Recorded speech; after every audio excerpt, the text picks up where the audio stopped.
So today I wanted to talk a little bit about a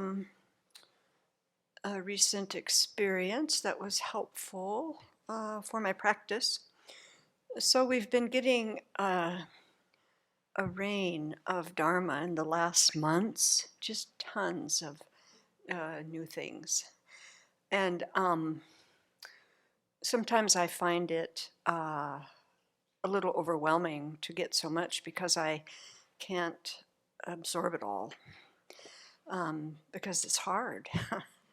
Um, but the beauty of the Dharma is that, especially if we have teachings that we've had before, each time I hear it, I can gain some clarity and have a deeper understanding. And that happens only if I review and meditate on it. And this really is the progress that I look for in my practice. If I think about the teachings in terms of how I can integrate them, then these teachings start to form kind of a tapestry that becomes a deeper practice. Things start getting connected that weren't connected before.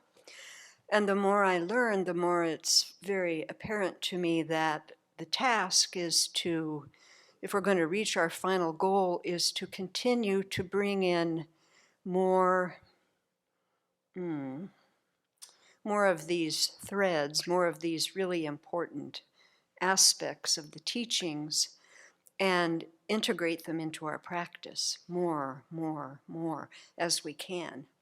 And if I look at the final goal, it's daunting. But if whatever I'm getting and reviewing and meditating on, I can get a little clarity and a little information and integrate that into my daily practice, on or off or both, the cushion, then that's progress.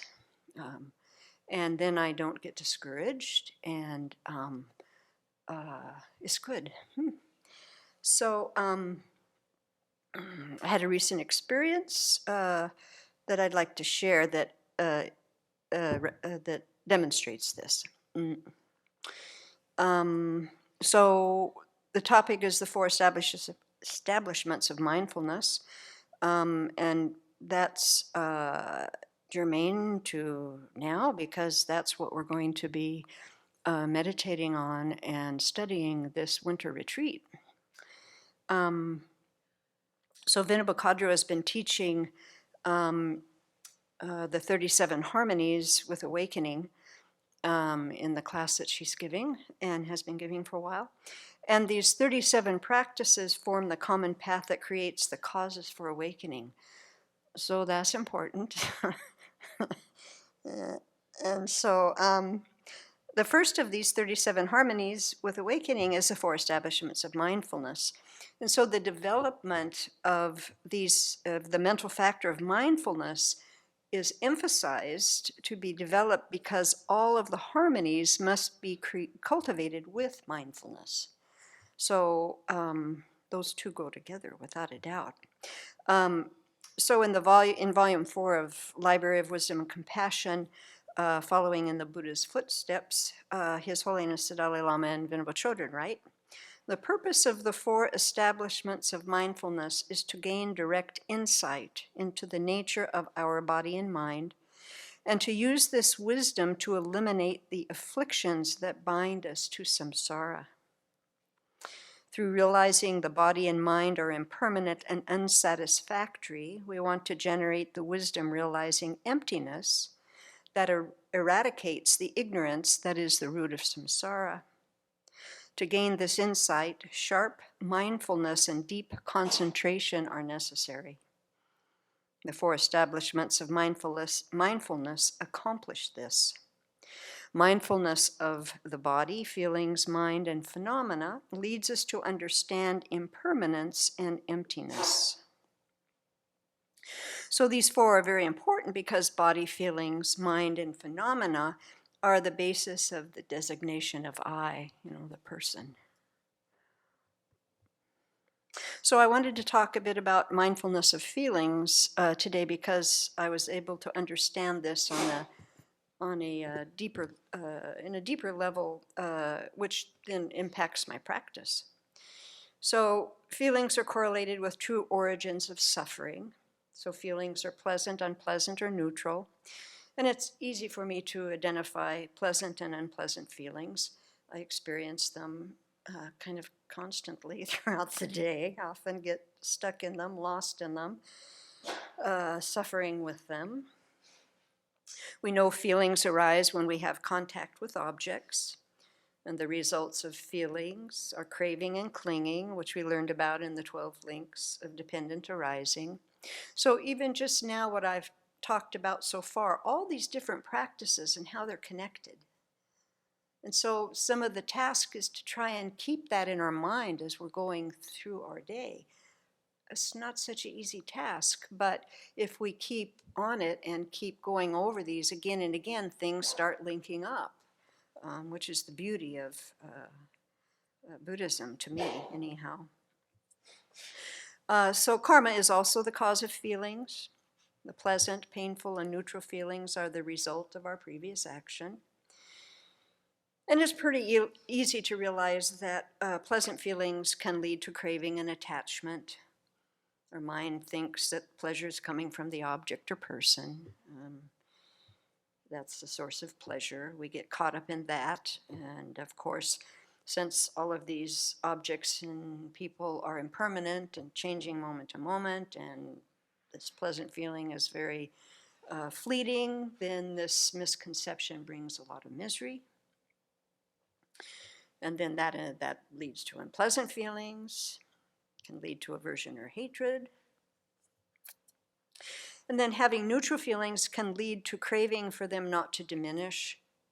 And so an example of that would be if I have a painful experience, body is hurting one day, or I have a headache or a toothache or whatever.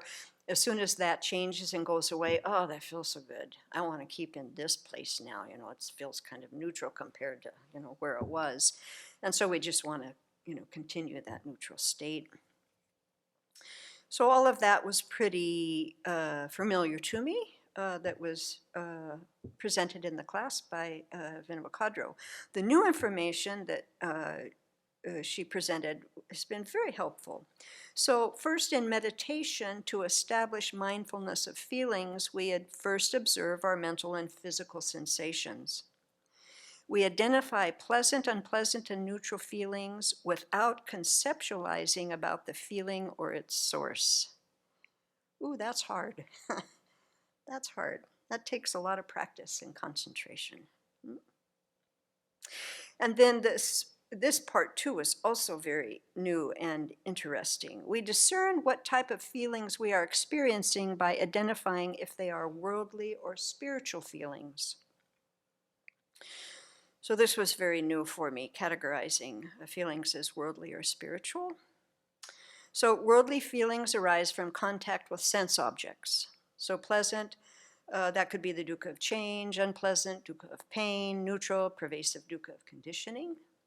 Spiritual feelings arise from aligning our minds with the Dharma. So that could be joy when meditating on loving kindness, sadness when meditating on the ignorance of others or ourselves, and neutral, the feeling of equanimity. So for us ordinary beings, neutral feelings can increase our ignorance. I've read that before, but I didn't really understand this before. So neutral feelings increase our ignorance because the mind doesn't see things in a realistic way. We see things as permanent when they are impermanent. And we just go along with how it appears if we have a neutral feeling about it. And these worldly neutral feelings leave us apathetic, complacent, and lazy. So that was very helpful for me to think about. When I have a neutral feeling, I am experiencing whatever I'm in contact with is permanent, separate, set up from its own side. This view, when I'm in this neutral feeling state, actually strengthens my ignorance. And this has been most helpful off the cushion for me. So with mindfulness, I can recognize I am in a neutral feeling state, and I can remind myself what I'm observing is like an illusion. It looks separate, looks permanent, but I can remember it is impermanent, and then I can see the object a little more realistically. And so if I start adding these together, then I'm bringing together mindfulness, neutral feelings, wisdom, dependent arising. I can also remind myself all other ordinary beings are experiencing neutral feelings through ignorance, and I can generate compassion for them. And so then I'm starting to bring in bodhicitta, because I know what it feels like when I'm looking through the world through my ignorance. There's a lot of misery in that. And so this tapestry of these topics now can help me stay more connected to a reality than sliding into the complacency of ignorance, because it is so familiar, kind of like what Venerable Semke was talking about. You know, it's so easy to just walk all day long just accepting everything as it's coming into my senses, and it is not accurate at all.